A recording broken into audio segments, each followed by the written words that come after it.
Hi hello నమస్తే welcome to డువాడై channel.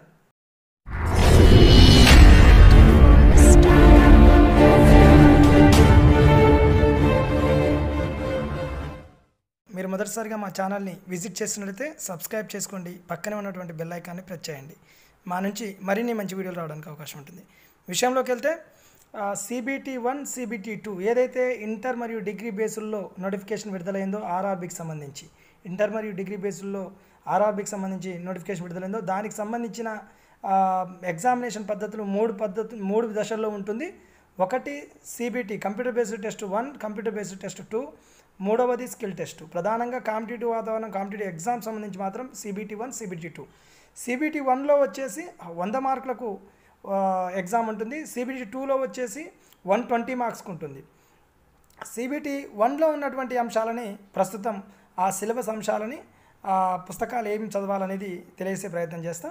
అయితే CBT 2కు మాత్రం నెక్స్ట్ రెండో వీడియో రూపొందించడం జరుగుతుంది. ఆ CBT 2 కూడా వీడియో కావాలనుకునే వ్యక్తులు సబ్స్క్రైబ్ చేసుకోండి, పక్కన ఉన్నటువంటి బెల్ ఐకాన్ కూడా ప్రెస్ చేయండి.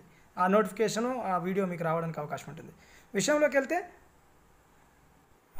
వెళ్తే ఇక ఏదో CBT అనగానే కొత్తది అనుకున్నారు. CBT అంటే కంప్యూటర్ బేస్డ్ టెస్ట్, ఆన్లైన్లో ఎగ్జామ్ జరుగుతుంది, కంప్యూటర్లో రాయాల్సి ఉంటుంది కాబట్టి CBT టెస్ట్ అని అంటాం. ఇది రెండు దశల్లో, అంటే ఫస్ట్ కంప్యూటర్ బేస్డ్ టెస్ట్ ఎవరైతే పాస్ అవుతారో వాళ్ళు సెకండ్ కంప్యూటర్ బేస్డ్ టెస్ట్కు అర్హులు అన్నట్టు. ఆ తర్వాత సెకండ్ కంప్యూటర్ బేస్డ్ టెస్ట్ ఎవరైతే పాస్ అవుతారో వాళ్ళకు స్కిల్ టెస్ట్ ఉంటుంది. అంటే మీరు అప్లై చేసిన పోస్ట్ని బట్టి ఉంటుంది. ఇప్పుడు ఇంటర్ బేస్లో అప్లై చేసిన వాళ్ళకు ఒక రకమైనటువంటి టెస్ట్ ఉంటుంది. అదేవిధంగా డిగ్రీ బేస్లో ఉన్నటువంటి ఉద్యోగాలకు అప్లై చేసిన వాళ్ళకి కంప్యూటర్ బేస్డ్ టెస్ట్లో లెవెల్లో మార్పు అనేది జరుగుతుంది. అంటే పేపరు కొంత సంక్లిష్టత కూడుకొని వస్తుంది ఈ డిగ్రీ బేస్డ్ ఎగ్జామ్స్ రాసే వాళ్ళకి. అయితే దాంట్లో ప్రధానంగా మనం చెప్తున్నట్టు ఇప్పుడు CBTలో జనరల్ అవేర్నెస్ 40 మార్క్స్కి ఉంది. అదేవిధంగా ఈ మ్యాథమెటిక్స్ సంబంధించి 30 మార్క్స్కి ఉంది. దాంతోపాటుగా ఇంకొక 30 మార్క్స్ జనరల్ ఇంటెలిజెన్సీ అండ్ రీజనింగ్, అంటే ఆర్థమెటిక్ రీజనింగ్ అన్నట్టు. అంటే మ్యాథమెటిక్స్ అంటే దాదాపు ఆర్థమెటికే ఉంటుంది, ఇక్కడ రీజనింగ్ మెంటల్ ఎబిలిటీ. సో ఇదొక మ్యాథమెటిక్స్ ఆర్థమెటిక్ 30 మార్క్స్, అదేవిధంగా రీజనింగ్ ఒక 30 మార్క్స్ 60 మార్క్స్, దాంతోపాటుగా ఒక 40 మార్క్స్ జనరల్ అవేర్నెస్ ఉంది. వాటిని అన్నిటిని కూడా తెలుగులో ట్రాన్స్లేట్ చేసి మేము ముందుకు తీసుకొస్తున్నాం. ఇది సిలబస్కు సంబంధించిన విషయాలు. ఇక అయితే విషయంలోకి వెళ్తే ఇప్పుడు మరి కంప్యూటర్ బేస్డ్ టెస్ట్కి మరి ఏ పుస్తకాలు చదవాలి? వాస్తవానికి ఈ జనరల్ అవేర్నెస్ వచ్చేది 40 మార్క్స్కు ఇచ్చింది 12-13 అంశాల దాకా ఉన్నది. అందులో నేను దాన్ని మంచిగా క్షుణ్ణంగా సిలబస్ని చదివిన తర్వాత మీకు డివైడ్ చేసి తెలుగులో ట్రాన్స్లేట్ చేసి మీకు ఇవ్వడం జరిగింది నేను ఇక్కడ. అయితే కాబట్టి ఈ 12-13 అంశాలు మరి ఇన్ని పుస్తకాలు చదివితే మనం గుర్తుపెట్టుకోగలుగుతామా అనేది ఫస్ట్ థాట్.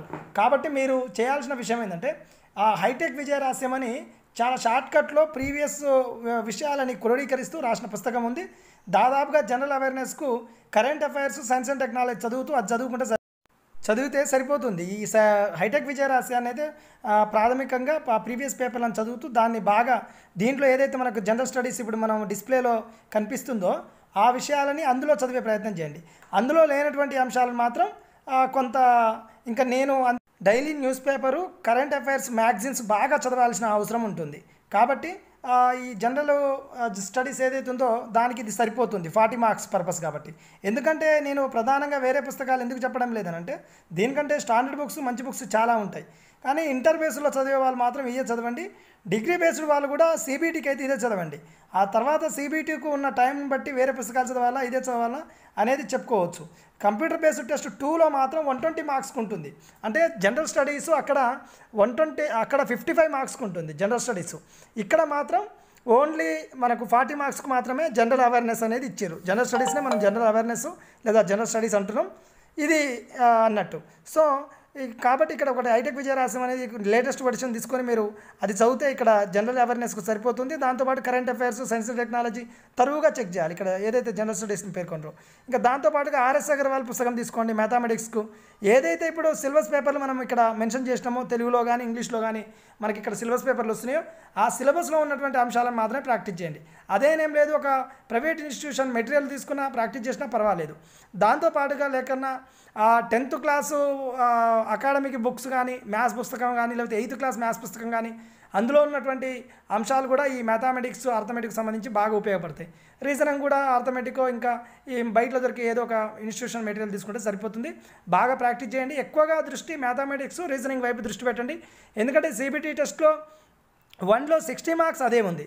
ఇక మిగతా 40 మార్క్స్ జనరల్ అవేర్నెస్ కాబట్టి అది కూడా తెలుగులో కనిపిస్తుంది మనకు డిస్ప్లేలో. దాంతోపాటుగా కొంత ఇంగ్లీష్లో కూడా అంశాలు తెలుగులో అర్థం కాని అంశాలు ఇంగ్లీష్లో చూసుకోండి, ఇంగ్లీష్లో అర్థం కాని అంశాలు తెలుగులో చూసుకోండి. చూసుకుంటూ చదివే ప్రయత్నం చేయండి. మా నుంచి కూడా ఛానల్ నుంచి చాలామంది అభ్యర్థులని ఈసారి ఎట్లయినా ఆర్ఆర్బీకి సెలెక్ట్ చేయాలన్న దృఢ నిశ్చయంతో ఉన్నాం. మా ఛానల్ నుంచి మా ఛానల్లో ఆర్ఆర్బీకి సంబంధించి ఎప్పటికప్పుడు వాచ్ చేస్తూ ఉండండి. వాటికి సంబంధించిన ప్రిపరేషన్ వీడియోలు కానీ అదేవిధంగా కానిస్టేబుల్ సంబంధించిన ప్రిపరేషన్ వీడియోస్ కానీ పెట్టే ప్రయత్నం చేస్తున్నాం. ఇప్పటికే చాలా వీడియోస్ కూడా ఉన్నాయి. చాలామంది మా ఛానల్లో ఉన్నటువంటి వీడియోలను చెక్ చేయకుండానే మళ్ళీ కింద కామెంట్ రూపంలో అడగడం జరుగుతుంది. సార్ ఈ వీడియో మేక్ చేయండి, ఈ వీడియో మేక్ చేయండి. మేము ఆల్రెడీ ఆ వీడియోలో మేక్ చేసినా మీరు చూడొచ్చు. 103 అమెండ్మెంట్ యాక్ట్ కానీ కరెంటు పాలిటీకి సంబంధించిన అంశాలు కానీ కరెంటు ఇష్యూస్ కానీ జెనీవా లాంటి ఒప్పందాలను కానీ కూడా మేము అనాలిసిస్ చేసినాం. మా వీడియోస్ ఉన్నాయి, అవి చూడండి.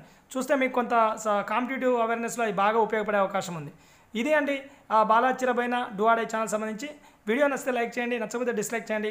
కానీ కామెంట్ షేర్ చేస్తూ ఉండండి. మీకు కావాలనుకున్న అంశాన్ని మాత్రం కామెంట్ బాక్స్లో చేయండి. ఇంకా మీరు సబ్స్క్రైబ్ చేసుకునేటైతే సబ్స్క్రైబ్ చేసుకునే ప్రయత్నం కూడా చేయండి. ఇంకొక విషయం ఏంటంటే ఈడబ్ల్యూఎస్ సర్టిఫికేట్ సంబంధించి దానికి సవరణలు చేసినట్టు తెలపడం జరిగింది. ఈడబ్ల్యూఎస్ సర్టిఫికేట్ అనేది ఆర్ఆర్బీ ఎన్టీపీసీ చాలా రాష్ట్రాల్లో ఈడబ్ల్యూఎస్ ఇంకా మార్గదర్శకాలు జారీ కాలేదు కాబట్టి వాళ్ళు అందులో మీరు ఈడబ్ల్యూఎస్ పరిధిలోకి వస్తారా, ఈబీసీ పరిధిలోకి వస్తారా అని ఆన్లైన్లో అడుగుతున్నట్టు మీరు ఎస్ఎన్ పెట్టిన తర్వాత మీకు ఉద్యోగం వచ్చిన తర్వాత సర్టిఫికేట్ వెరిఫికేషన్లో మాత్రం కంపల్సరీ దాన్ని తీసుకురావాల్సి ఉంటుంది. ఒకవేళ తీసుకురానట్లయితే మీరు అన్రిజర్వ్డ్ క్యాండిడేట్గా పరిగణించబడతారు అని ప్రస్తుతానికైతే ఆ విధంగా ఆన్లైన్లో అడగడం జరుగుతుంది. కాబట్టి ప్రస్తుతం మీరు ఈడబ్ల్యూఎస్ పరిధిలోకి వస్తారని అనిపిస్తే మీరు ఈడబ్ల్యూఎస్ అని పెట్టి ప్రిపేర్ కాండి. సర్టిఫికేట్ లేదు కదా అని బెంగతో ప్రిపరేషన్ని అటు ఇటు చేసుకునే ప్రయత్నం అయితే చేయొద్దు. ఇది అండి బాలాచిరపైన. ఇంకా మరిన్ని వీడియోలతో మరింత సమాచారంతో మేము ముందుకు వచ్చే ప్రయత్నం చేస్తాం.